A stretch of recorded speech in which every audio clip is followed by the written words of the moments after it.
ಇನ್ನು ಪದ್ಮಭೂಷಣ ಪುರಸ್ಕೃತೆ ಸಾಲುಮರದ ತಿಮ್ಮಕ್ಕ ಅವರ ಆರೋಗ್ಯದಲ್ಲಿ ಒಂದಿಷ್ಟು ಏರುಪೇರಾಗಿದೆ. ಇದೇ ಕಾರಣಕ್ಕಾಗಿ ಜಯನಗರದ ಅಪೋಲೋ ಆಸ್ಪತ್ರೆಯಲ್ಲಿ ಅವರಿಗೆ ಚಿಕಿತ್ಸೆ ಮುಂದುವರಿತಾ ಇದೆ. ಇವತ್ತು ಅರಣ್ಯ ಸಚಿವರಾಗಿರುವಂಥ ಈಶ್ವರ್ ಖಂಡ್ರೆ ಅವರು ಆರೋಗ್ಯ ವಿಚಾರಿಸಿದರು. ವೈದ್ಯರಿಂದ ಮಾಹಿತಿಯನ್ನು ಪಡೆದುಕೊಂಡರು. ಚಿಕಿತ್ಸಾ ವೆಚ್ಚವನ್ನು ರಾಜ್ಯ ಸರ್ಕಾರವೇ ಭರಿಸುವುದಾಗಿ ಭರವಸೆಯನ್ನು ಕೊಟ್ಟಿದ್ದಾರೆ.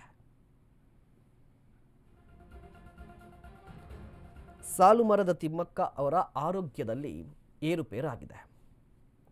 ಗಮನಿಸ್ತಾ ಇರ್ಬೋದು, ಅಪೋಲೋ ಆಸ್ಪತ್ರೆಯಲ್ಲಿ ಅವರಿಗೆ ಚಿಕಿತ್ಸೆ ಮುಂದುವರಿತಾ ಇದೆ. ಜಯನಗರದ ಆಸ್ಪತ್ರೆ. ಇವತ್ತು ಈಶ್ವರ್ ಖಂಡ್ರೆ ಅವರು ಅರಣ್ಯ ಸಚಿವರು ಆಸ್ಪತ್ರೆಗೆ ಭೇಟಿ ನೀಡಿದರು, ಮಾತನಾಡ್ತಿದ್ದಾರೆ.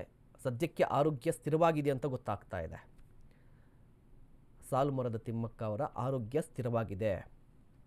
ರಾಜ್ಯ ಸರ್ಕಾರದ ಚಿಕಿತ್ಸಾ ವೆಚ್ಚ ಅಂದರೆ ರಾಜ್ಯ ಸರ್ಕಾರವೇ ಅವರ ಚಿಕಿತ್ಸೆಗೆ ಎಷ್ಟು ವೆಚ್ಚ ಆಗುತ್ತಲ್ವ ಅದೆಲ್ಲವನ್ನು ಕೂಡ ರಾಜ್ಯ ಸರ್ಕಾರವೇ ಭರಿಸುತ್ತೆ ಅಂತ ಹೇಳಿ ಮಾಹಿತಿಯನ್ನು ಕೊಟ್ಟರು. ಇದರ ಜೊತೆಗೆ ವೈದ್ಯರೊಂದಿಗೆ ಕೂಡ ಮಾಹಿತಿಯನ್ನು ಪಡೆದುಕೊಂಡಿದ್ದಾರೆ. ಆರೋಗ್ಯದ ಅಪ್ಡೇಟನ್ನು ಹೇಗಿದೆ ಏನು ಎತ್ತ ಅಂತ ಹೇಳಿ ತಿಳಿದುಕೊಂಡಿದ್ದಾರೆ. ಇನ್ನು ಸಾಲುಮರದ ತಿಮ್ಮಕ್ಕ ನಮ್ಮ ಆಸ್ತಿ, ಎಷ್ಟೇ ಹಣ ಖರ್ಚಾದರೂ ನಾವೇ ನೋಡ್ತೇವೆ ಅಂತ ಹೇಳಿ ಈಶ್ವರ್ ಖಂಡ್ರೆ ಅವರು ಹೇಳಿಕೆಯನ್ನು ಕೊಟ್ಟರು. ಉಚಿತವಾಗಿ ಚಿಕಿತ್ಸೆಯನ್ನು ಕೊಡ್ತೀವಿ ಅಂತ ವೈದ್ಯರು ಒಂದು ಕಡೆ ಹೇಳ್ತಾ ಇದ್ದಾರೆ. ಹಲವಾರು ವರ್ಷಗಳಿಂದ